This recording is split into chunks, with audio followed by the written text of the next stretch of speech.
é o momento da nossa entrevista. O nosso convidado para lá de especial, é um prazer, uma alegria conversar agora com o diretor de Relações com Investidores da Cury, Ronaldo Cury, que mais uma vez participa do nosso almoço de negócios. Ronaldo, seja bem-vindo, boa tarde para você. Boa tarde, Vini. Prazer revê-lo. O prazer é nosso, viu, Ronaldo? Olha, a gente sempre começa as nossas conversas, as nossas entrevistas, dando a oportunidade para o executivo de mercado explicar o que é a empresa que ele representa, qual é a operação da companhia e trazer esses detalhamentos. Mas você já conversou com o almoço de negócios no início do ano passado. Então, nós preparamos aqui a nossa produção, 2 trechos dessa conversa, até para a gente conseguir comparar o que você falou para a gente no dia 10 de janeiro de 2024, com o que foi o ano passado da Cury e como está sendo esse primeiro semestre da empresa. Então, para a gente começar essa troca de ideias, Ronaldo, vamos relembrar um desses trechos, André, por gentileza? Vamos relembrar o que você disse aqui para a gente em janeiro de 2024. 23 foi o melhor ano da história da companhia. A gente ainda vai divulgar aí prévio operacional, vai divulgar resultado, mas foi um ano muito bom para nós. E estamos preparados para fazer um 24 melhor. Acho que essa é a mensagem principal que a gente quer trazer aqui. Bom, a gente começou a entrevista de janeiro do ano passado dessa forma. 2023, um ano histórico para a Cury e a expectativa de que 2024 fosse ainda melhor. Queremos te ouvir, Ronaldo, nesse sentido. De fato, a projeção de 2024 se concretizou? E como está sendo 2025, por gentileza? Boa tarde, obrigado mais uma vez pela oportunidade. Sim, 24 foi o melhor ano da nossa história e a gente está se preparando para ter um 25 ainda melhor. Então, o ano começou bem forte. No primeiro TRI, a gente lançou 2 bilhões e 800, vendeu 2 bilhões e 100, repassou bastante, repassou 1 bi e 100. O nosso Land Bank, que é onde a gente guarda as nossas oportunidades de novos projetos, novos terrenos, fechou aí próximo aos 20 bilhões de reais de potencial de lançamento. A gente gerou 25 milhões de caixa. A receita líquida foi de 1,2 bi, com uma margem bruta de 39,2% e uma margem líquida de 17,6%. Então, sim, tem tudo para ser. Nós estamos trabalhando duro aqui para entregar um 25 melhor do que foi o ano de 24, se Deus quiser. E o ano começou muito bom. Até para o pessoal entender, tá? Nos últimos 12 meses, ao final aí do primeiro TRI, a gente tinha lançado quase 24 mil apartamentos, a gente vendeu quase 22 mil apartamentos, a gente repassou, ou seja, o cliente foi lá e pegou financiamento bancário no banco ou comprou direto com a gente, quase 21 mil apartamentos. A gente está com 72 canteiros de obra, produzindo 46 mil unidades, e nos últimos 12 meses, ao final do primeiro TRI, a gente gerou 475 milhões de reais. Então, esses são alguns números que mostram que a Cury continua muito forte, graças a Deus, se preparando para fazer um pouquinho mais ainda esse ano. Muito obrigado, Ronaldo, pela primeira resposta, relembrando aqui as falas, a participação na TC News, era um outro estúdio, em janeiro do ano passado. Participa com a gente dessa conversa o gestor, comentarista, parceiro da TC News, Gabriel Junqueira. Por gentileza, Junqueira, a sua primeira pergunta para o nosso convidado. Bom, muito boa tarde, Ronaldo. É um prazer estar falando com você. Antes da pergunta, eu queria dizer que nós aqui somos acionistas da Cury há bastante tempo e estamos muito felizes aqui com a performance das ações e a performance da empresa, né? Agora, fazendo já minha pergunta, né? No primeiro trimestre de 2025, a Cury entregou um ROI impressionante de 75%, com forte crescimento de receita e lucro, né? Na sua visão, o que sustenta estruturalmente essa rentabilidade acima da média e por que o investidor deveria apostar na Cury nesse momento? Obrigado pela pergunta. Quem acompanha a gente vem rodando por ROI acima de 50% há muitos anos, né? Então, eu acho que isso tem tudo a ver com a disciplina financeira, com o jeito que a gente faz o negócio. Então, a gente se propõe a comprar o terreno e pagá-lo só depois que a gente tiver certeza que ele é viável, que a gente vai ter financiamento, que tem condições de mercado, né? E aí a gente assume o pagamento desse terreno e tenta casar com um fluxo de recebimento. Como a gente vende os nossos imóveis muito rápido, repassa o cliente para o banco e a gente vai receber do banco conforme a evolução da obra, e isso no balanço aparece através do POC, né, do Percent of Completion, a gente não usa muito caixa. Né? A gente, pelo contrário, a gente gera caixa, a gente não queima caixa. E assim que tem que ser. Você pegar nos últimos anos, a gente gerou 2 bilhões e 400 de caixa e a gente pagou quase 2 bilhões de reais em dividendos, né, de 2017 para cá. Aí a expectativa é que a gente continue assim. A gente trabalha, né, aí está a grande disciplina financeira da Cury, em crescer sem consumir, pelo contrário, gerando caixa e pagando bons dividendos e trazendo esse ROI, mantendo esse ROI aí elevado. Ronaldo, deixa eu aproveitar para falar com você. Me lembrei agora daquela conversa que tivemos lá em 2024, né, em janeiro de 24, que você falou sobre o trabalho que a Cury faz para encontrar bons terrenos em São Paulo, para encontrar boas oportunidades no Rio de Janeiro. E aquela ocasião, você estava falando até sobre uma certa dificuldade para você conseguir encontrar esses locais, né, para fazer os empreendimentos para o público-alvo da Cury. Na sua primeira resposta aqui, nessa nossa nova conversa, você falou sobre o Land Bank da companhia, na casa aí perto de 20 bilhões de reais. Eu quero saber como está esse processo. Se é um processo que continua sendo desafiador para a empresa, você encontrar terrenos em São Paulo, encontrar terrenos no Rio de Janeiro. Como está isso, por gentileza, Ronaldo? Ine, continua assim sendo um desafio, mas a gente tem que ressaltar que a cidade de São Paulo passou por uma mudança de plano diretor e de lei de zoneamento e também recentemente por um ajuste nessa mudança de plano diretor e nessa lei de zoneamento, assim como a cidade do Rio de Janeiro também passou por uma mudança de plano diretor e ajuste de lei de zoneamento. O que isso significa para nós, fazedores de residência, né, home builders? Isso significa para nós mais oportunidade. Então, principalmente para a baixa renda, a gente se torna mais competitivo.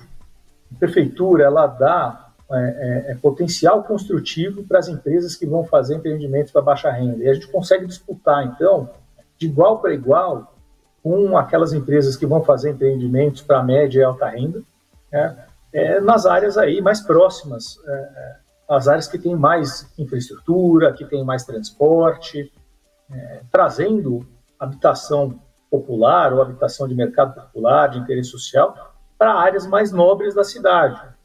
Então, isso tem ajudado bastante a gente a enfrentar esse desafio, que é a reposição do Land Bank. E eu tenho mais para dizer, viu, Vini? O que está por vir aí, essas quase 70 mil unidades que a gente tem nesse estoque de terreno, nesse Land Bank, elas são muito bem localizadas, graças a essas mudanças que a gente teve aí nos planos diretores de Rio e São Paulo, que deixa a gente bem animado com a localização dos empreendimentos que estão por vir. Gabriel Junqueira, a sua próxima pergunta, por gentileza, meu amigo. Bom, né, vocês comentaram um pouco do novo segmento Minha Casa Minha Vida faixa 4 e como isso pode ser uma boa oportunidade para a Cury, né? Quais são os planos da Cury para atuar nessa faixa? Isso exigiria alguns ajustes relevantes no modelo atual da empresa ou há sinergias com esse portfólio atual? Junqueira, se você tirar uma foto do primeiro trimestre, das vendas do primeiro trimestre da companhia, 70% se enquadravam no programa Minha Casa Minha Vida e 30% estava fora, um degrauzinho acima aí do Minha Casa Minha Vida. Ainda não tinha sido criada a chamada faixa 4 do programa, né? O teto do programa até então era R$350 mil e a taxa de juros oferecida para os clientes do Minha Casa Minha Vida é de 4% a 8,16%. Olha que interessante, se já tivesse sido criado faixa 4 em janeiro, desses 70% dentro do programa teriam subido para 95% dentro do programa. A gente ficaria só com 5% fora do programa Minha Casa Minha Vida. Por quê? Para quem não sabe, essa faixa 4 ela financia imóveis que vão de 350 a 500 mil reais e ela oferece uma taxa subsidiada também pelo FGTS de 10% ao ano. Então, a chegada do faixa 4, ela é muito boa para nós, ela ajuda a gente a manter a velocidade de vendas, a preservar nossas margens. Então, os ajustes que foram feitos no programa Minha Casa Minha Vida, bem como a criação da faixa 4, são muito importantes para que a gente continue crescendo e apresentando bons resultados. O Matheus, nosso telespectador, falamos agora para quase 1.700 pessoas de forma simultânea. Agradeço muito a audiência. Daqui a pouquinho, a partir das 2h55, tem a cobertura especial da TC News, da decisão de política monetária. E esse é um dos comentários mais feitos pelo nosso público. A galera quer que o Ronaldo comente também a situação da Selic, o impacto disso para a operação da Cury. Eu vou fazer a pergunta daqui a pouco nesse sentido, mas o Matheus... ele diz o seguinte: a Cury investe no estado do Paraná? Tem pretensões nesse sentido? Até onde eu pesquisei, não investe, né, Ronaldo? É São Paulo e Rio de Janeiro. Com a segunda parte aqui da colocação, existe pretensão de pensar em investimento no Paraná ou outro estado aqui do nosso país? Boa tarde, Matheus. Obrigado pela pergunta. Pini, indo direto ao ponto, a gente trabalha há muitos anos na região metropolitana de São Paulo e na região metropolitana do Rio.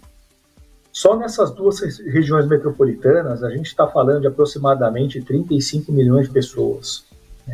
Como eu disse, a gente lançou aí nos últimos 12 meses, ao final do primeiro TRI, quase 24 mil apartamentos. A gente vendeu quase 22 mil apartamentos. A gente já está com 46 mil apartamentos em produção.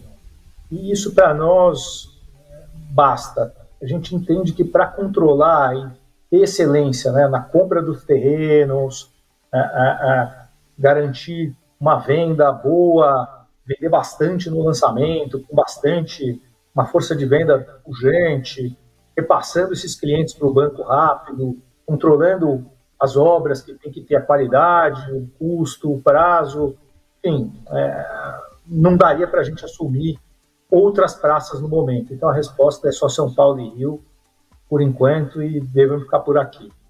Ronaldo, para fazer a segunda pergunta da nossa audiência, como vocês na Cury trabalham, considerando uma taxa básica de juros atualmente em 14,75%, nós temos hoje decisão de política monetária e o mercado está dividido para a manutenção do atual patamar ou para uma elevação residual de mais 25 bips.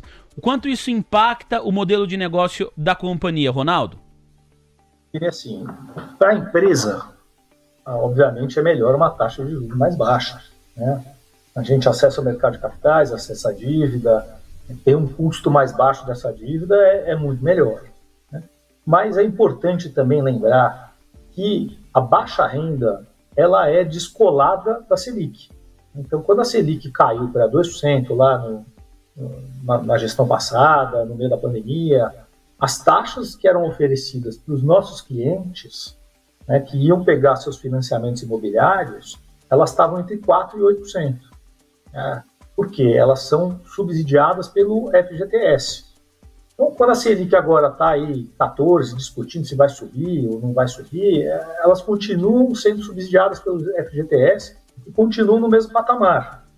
Então, o que isso traz? Isso traz lá para o nosso cliente, que geralmente é um casal jovem, que está indo comprar o seu primeiro imóvel, uma condição de affordability, que ele consegue acessar esse imóvel, né? Então, o que a gente tem visto aqui na região metropolitana de São Paulo e do Rio é que o emprego continua muito forte.